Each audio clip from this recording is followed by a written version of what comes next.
Good morning and welcome to our second webinar of 2018. My name's Erkan Ibrahim and I'm delighted to be welcomed by our CEO, Mike Adams. Good morning. How you doing? I'm all right, thank you. Good. Today we're talking about Disability Confident, the accreditation scheme. Obviously, it's been quite a busy year in 2017 for Purple. We accredited the first professional football club as a leader, Arsenal, which we were very proud of.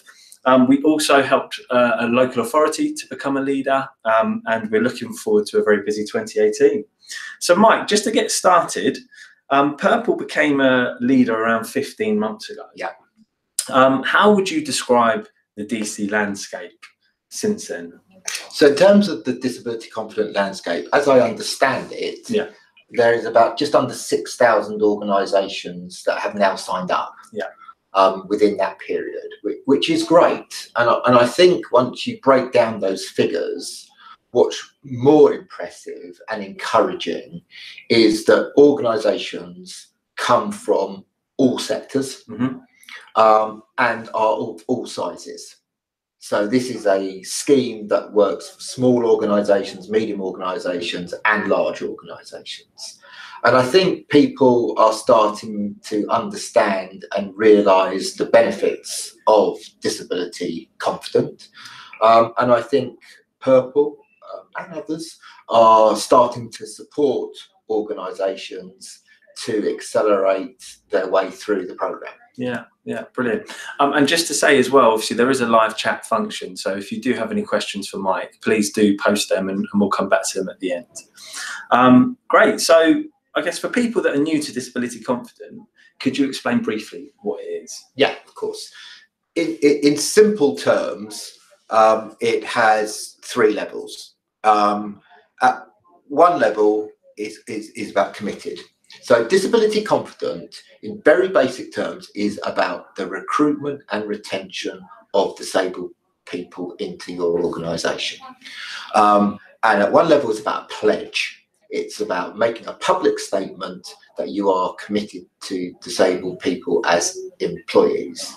And then you have Disability Confident Employer, which in effect is a self-assessment of organisations' HR policies and practice as it relates to disabled people.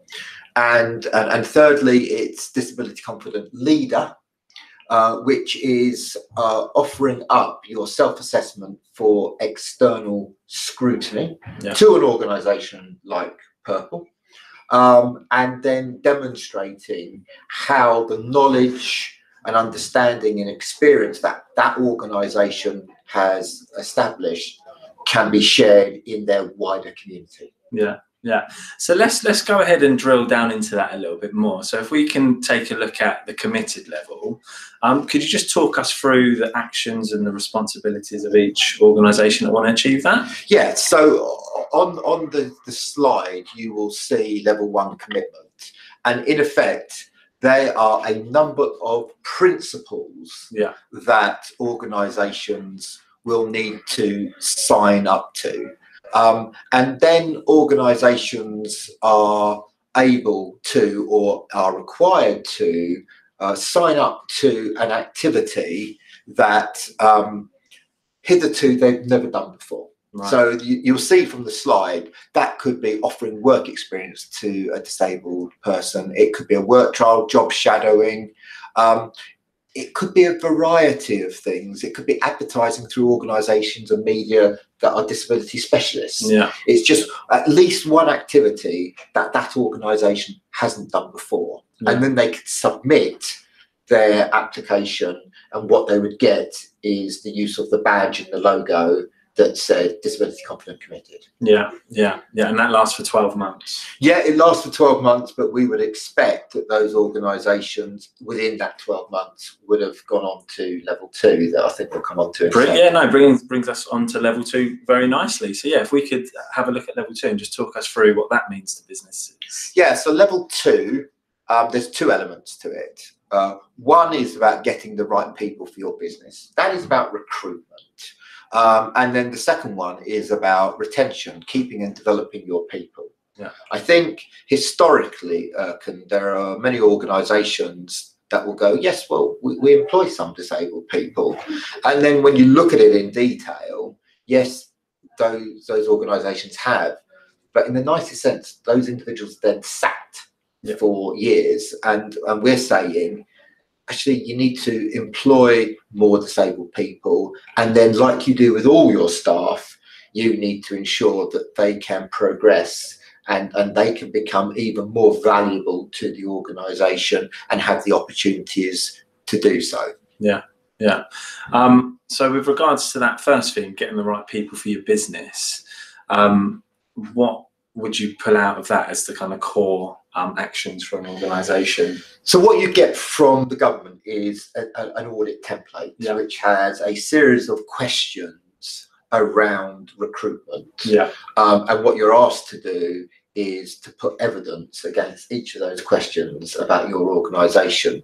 If you were to work with Purple, we have the same template, but we have an additional box that talks about Purple commentary, and we then are able to use that to say, you've got that, you're not saying this, how about, do you have?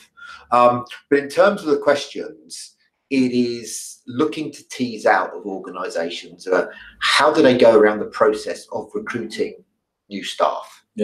How do they do that in relation to disabled people?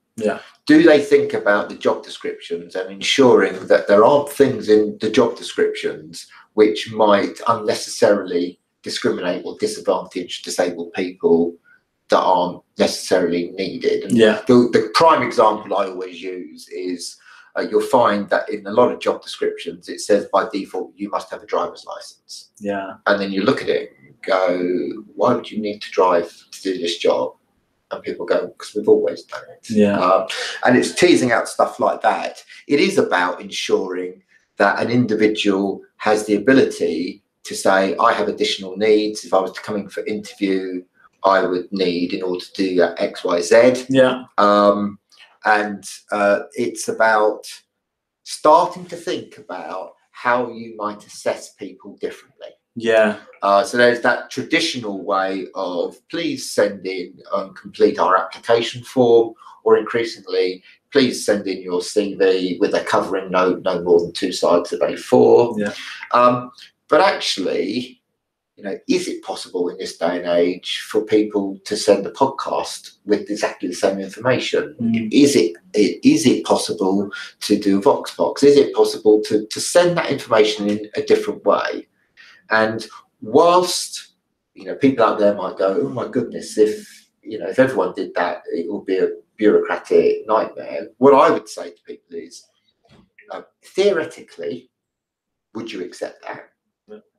And if you would, then might you offer that up to disabled people if they want to provide it in alternative formats? As an adjustment. If your answer is no, because, then you need to think twice about whether you would offer it to a disabled person. So we're not trying to create a new set of rules for disabled people. We are pushing the boundaries, really, of how the initial information gets to the organisation, and then about assessments as well, and about how you assess people and have you taken into account reasonable adjustments. Brilliant. And then, so moving on into the second part of the level 2. So could you again just extract the kind of key principles that you feel keeping and developing your people and the core actions really need to focus on? And I think this is about retention. And retention of staff generally comes in different formats. It's a sense of being valued to the organisation, and that's about the relationship with line managers. It is about having opportunities to access training. It's about having a sense that there is a training plan behind each individual, and there's a sense that if you do well, you get rewarded, and that there are progression and there are pathways within the organisation. And what this is about is saying, do organisations apply all of those to disabled members of staff? Brilliant. And then to finish off with regards to the requirements of each level of the scheme, if we then go into the leadership or the leader level, you mentioned that an organisation would do a self-assessment. So could you then talk us through how that plays at the leader level? Yeah, and I think at level 2, we're really clear that an organisation can do it themselves. Yeah. And they will put that evidence together and they can submit, and they would then get their level 2 employer badge and logo. Yeah. Level 3, that organisation would need to offer up their self-assessment for external scrutiny. And Purple are one of few organisations who will take and provide that external validation. And for those organisations where we go on the whole journey with them, obviously we would have seen that self-assessment. But for other organisations, and Arsenal was a good example, where they had a lot of expertise in-house. They were able to do it in-house. What they did was then say confidently, Purple, can you look at our self-assessment? And we were able to say yes, in terms of all the criteria for the accreditation scheme and the criteria that we have, we are extremely happy to validate your application on behalf of government. However, if you wanted to improve further, here are the things that we would suggest you might do. So there's that opening up of external validation, and alongside that would be some demonstration by that organisation of their plans to demonstrate their leadership of disability to their wider community. Yeah. Now that could be by going into other organisations and talking them through their disability confident journey. That could be running a seminar, that could be providing a range of case studies or making available materials and policies that they've developed to other organisations. Yeah. Because I think what needs to happen, and I think this is a critical point, Erkan, is that disability confident needs to be owned by businesses across the UK. Yeah. And so it needs to be peer-led, and there needs to be a ripple effect. And so ripple effect, snowball effect, and in many ways, those who have gone through the journey then become the champions for other organisations to follow. Yeah, absolutely. Absolutely. Brilliant. Well, thanks for talking us through those various stages. That was really interesting. So one, not necessarily, not a problem, but one thing that organisations should be aware of is that if they were previously a 2 ticks, they would have migrated over to become an employer. What do they now need to do if that was the case? No, I agree with you, and it is a concern that those who historically had the 2 ticks had a year in which they were then able to submit their level 2 assessment. And I think, having looked at the numbers, and there is a great deal of those organisations who haven't yet submitted their level 2. Now that could be because they haven't realised they needed to do it, or it's just fallen off the agenda. But if we're not careful, those organisations will lose that right. Yeah. And given they had 2 ticks, they are by definition a progressive organisation in relation to disability.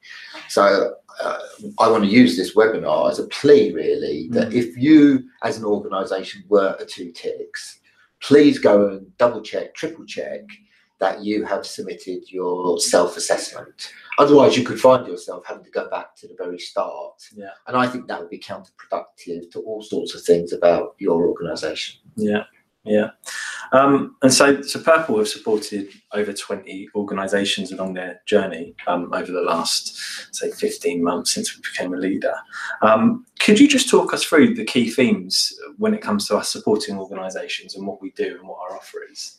Yeah, and I think the wonderful thing about our offer is that we start where the organisation starts, and we build our strategy around where they are, where they want to get to, and probably more important, at the pace they want to go. So we are able at one level to support organisations through their entire journey. So we will work with their teams, their operational teams, to think about the pledges, think about the principles and how they're going to deliver on the actions at level one, to working with the operational teams, primarily in HR, by the way, around their self-assessment and looking at the evidence. Always within that, there'll be a gap analysis, because there'll be areas where either the organisation hasn't really developed at all, or there are gaps in provision. And within our disability confident package, we would then come in and run up to 4 half-day workshops on themes that are right for that organisation. Yeah. We talked earlier about Arsenal, who were totally self-equipped to be able to do that process on their own, and we come in at the final phase and do the kind of level 3 self-assessment. And I think what's exciting and is going to come out in the next 10 days is our membership offer, which includes a bit about disability confident. That is about us supporting small businesses to be able to become disability confident. And I think in some ways we just need to work out how we can be proportionate to enable all organisations to become disability confident, whether it's light touch, whether it's deep dive, whether it's a 2-month intervention, or whether it's a 15-month kind of journey. And at the end of the day, the organisation disability confident can't be owned by Purple. It has to be owned by that organisation. We need to equip that organisation and the staff within that organisation to own it. And I think where Purple are different is that we can match our service to the needs of that organisation. Absolutely. Brilliant. And through our work, what would you say are the biggest challenges that an organisation face when they're going through the disability confident journey? I've seen a lot of sharp intakes of breath when I have talked. I won't take that personally, by the way. But I think at one level, you look at the template at level 2, for example, and take, my goodness, well, that's a lot. And then very quickly, people go, but we do that, we do that, we do that. And suddenly organisations realise that they have much more evidence than they think they do, and then want to take ownership of it. So there is that hand-holding over the initial deep breath, let's go for it. I think what I've seen, and it may be people viewing today, they will go away and go, yes, we've got to do something. And they may be middle managers. And it's about how do they take their organisation on that journey? Because it can't just be located with them. And I think the best organisations that have sustained disability confidence is where staff, and I mean all staff, have a sense about the journey and what is going on and what disability confident is and feels a part of it. And at board level, very senior management ownership. So where disability confident is located within just one person, it then becomes quite fragile. So I think the challenge is for those individuals to find ways and strategies for making it an organisational owned issue. It's very interesting. I heard the other day a comment around disability confident being the silver bullet. I'm just interested to hear what are your thoughts on that comment? I'm not sure it is the silver bullet, and if people think it's a silver bullet, we're in danger of disability confident becoming a tick box exercise. We need it, we need the badge, let's go through the process, let's get it, let's move on. And you will know that Purple believe that if you're going to address inequality for disabled people in our society, not only is it about getting disabled people into work, but it's also about seeing disabled people as consumers in their own right. And I'm not going to talk about the Purple Pound and the value of the Purple Pound. But for organisations, whether you're a business to consumer organisation, where you can directly access that market and what your strategies are to access that market, or even a business to business, the value of disability. I think disability confidence is part of that jigsaw. It's a good part of that jigsaw, but it is a part of that jigsaw. Yeah. And I would say for organisations, disability confident is a piece of the journey. But if you want to do it properly, then there are other elements that must run in parallel or sequence afterwards. So if organisations only get disability confident, then disabled people only get half the opportunity. Yeah. Probably what I would say. Yeah.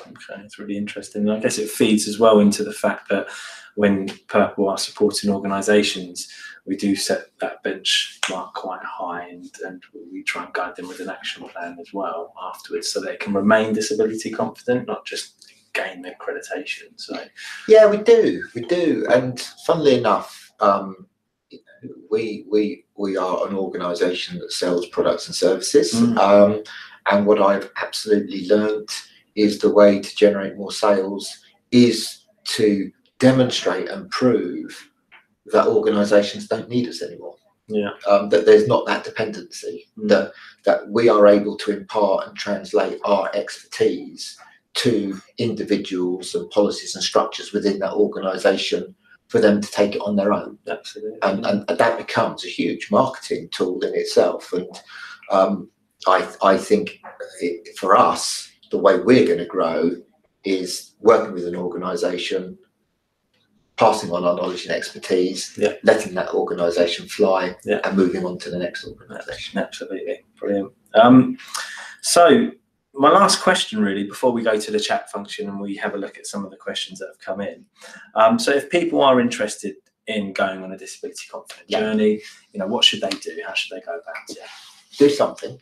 Is off the back of this webinar, do something, and you can either go onto our website to find out more about what Purple can do and how we can support you. And I know our last slide will be our contact details, so there'll be no excuse. Or go on the gov.co.uk website and see the information about the accreditation scheme. But start. And I think level 1 is pretty straightforward. But do something, and I think you owe it to your organisation, to your customers and to your staff to be able to do something positive around disability. Yeah, brilliant. Thanks, Mike. So just to finish off, we have a few minutes left. We've taken a few questions. So the first one is just regarding the activities that we discussed through earlier. Do organisations have to complete all of those activities, or do they just pick one or two? No, I think at level 1, the pledge is at least one activity. And it needs to be proportionate to that organisation. So I think as long as it's at least one, what we're starting to see is organisations doing 2 or 3, but I think it's absolutely fine if it's 1.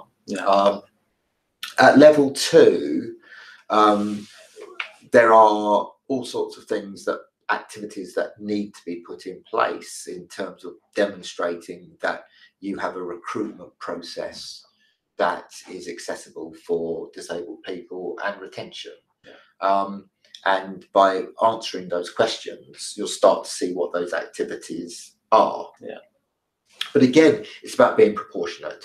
And a clear message to everyone out there is you don't have to be an expert in absolutely everything. I don't think I've come across any organisation that is. But what you do need to do is be honest and say, this is where we are, this is where we want to be, and here is the development plan that will take us forward and stretch. And I think if you've got those kind of principles, what you do in terms of activities will flow quite naturally. Yeah, brilliant. Thank you. One more question that we've got here. So there's an organisation, they're at level 2, they're looking at getting their self-assessment validated. They just want to know, can you fail? with your self-assessment, if you get it externally validated, is there you know, like a certain benchmark they have to achieve, or can they fail? Well, ultimately the answer, of course, is yes. Yeah. And we have had a number of submissions for us to externally validate. I've never used the word fail, right. But what I would do is go back and say, in order for us to validate this, we need to talk to you about your evidence in these areas, yeah. Because we think it's probably not quite strong enough. 9 times out of 10, that process is able to tease out further evidence that then gets them through the validation. But in a number of occasions, there is clearly gaps, big gaps. And what that organisation has done with us is gone, okay, how do we address those gaps? And we've had a plan with them to be able to go back and kind of fill the gaps. Yeah. And then the application has come to us and we've signed it off. And I think there's always issues about quality assurance for external validators. And quite frankly, we have put the bar very high. And I probably would tell you that has put some people off. And that has encouraged other people as well. And I would never want to be in a position where we got into a tick box and signed people off without knowing deeply that it met our kind of criteria. So it's not about failure, but it's about an iterative process back and forth until we are confident that we as an external validator can say, yes, this organisation has in place the right things in order to be a level 3. Yeah. And I guess it also feeds into the point about the action plan, and you know, if you are validated as a leader, Purple will maintain that relationship and work with you throughout the future to remain disability confident, not just get it. So yeah, brilliant. All right, so I think we've run out of time. I just wanted to thank you, Mike, for your time, for joining us. That's good. And thank you to everyone that joined us online. There is a slide we're just going to present just now, which gives all of our information. So if you had any questions or you wanted to get in touch, please do. And we look forward to seeing you on our next webinar. Take care. Bye-bye.